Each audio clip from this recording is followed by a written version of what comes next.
Hi, I'm Dr. Nicole Anderson, and I'm going to show you how to do a supine bridge to strengthen your butt and your back in a way that you may not have tried before, but this works really, really well for stabilizing your lower back, and I recommend that you always do your bridges this way. Because if you just do bridges where you hinge up and down like this, and even if you're squeezing your butt on the way up and on the way down, yeah, you might be getting some strength in your glute muscles and some strengthening for your paraspinal muscles, which are the big backstretch muscles on either side of your spine. But you're not going to be doing much as far as strengthening the little tiny muscles in between the spine, which are really, really important for stabilizing your spine and getting them to work together with your glutes and hamstrings in the right way. Because your glutes should turn on first.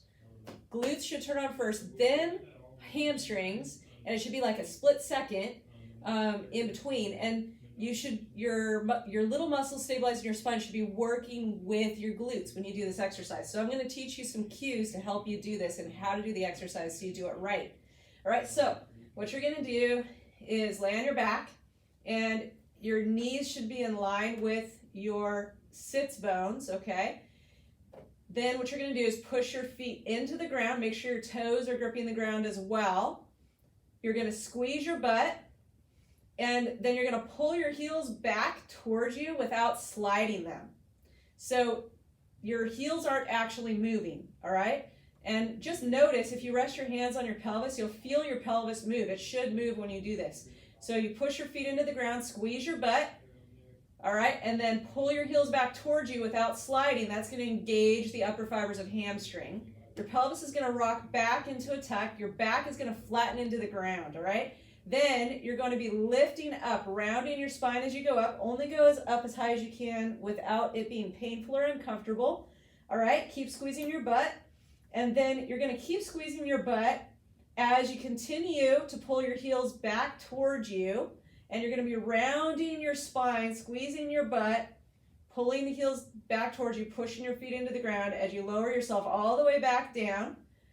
And then relax everything, and your pelvis should move back so that your spine is in a neutral position. You should have a little bit of an arch in your lower back. All right, so that's your starting position. You let everything relax for a sec, and then you do it again. So you're pushing your feet into the ground, squeezing your butt. Make sure your knees aren't going out to the side. Sometimes that happens if you're not paying attention. So make sure that you're squeezing your butt. All your toes are touching the ground. Okay, pulling the heels back towards you. So we're getting lower fibers of glute, upper fibers of hamstring. We're rounding your spine as you lift up, only going as high as you're comfortable, and then rounding your spine as you go down. Squeeze your butt. Keep squeezing your butt, because your butt's going to want to be a lazy butt. So you got to keep squeezing it as you round your spine so that you're engaging all those little muscles in between each of your spinal segments. Once your hips hit the ground, you can relax and let your body go back to that neutral arch in your lower back, and just do the prescribed number of repetitions in your home program or whatever your physical therapist recommended that you do.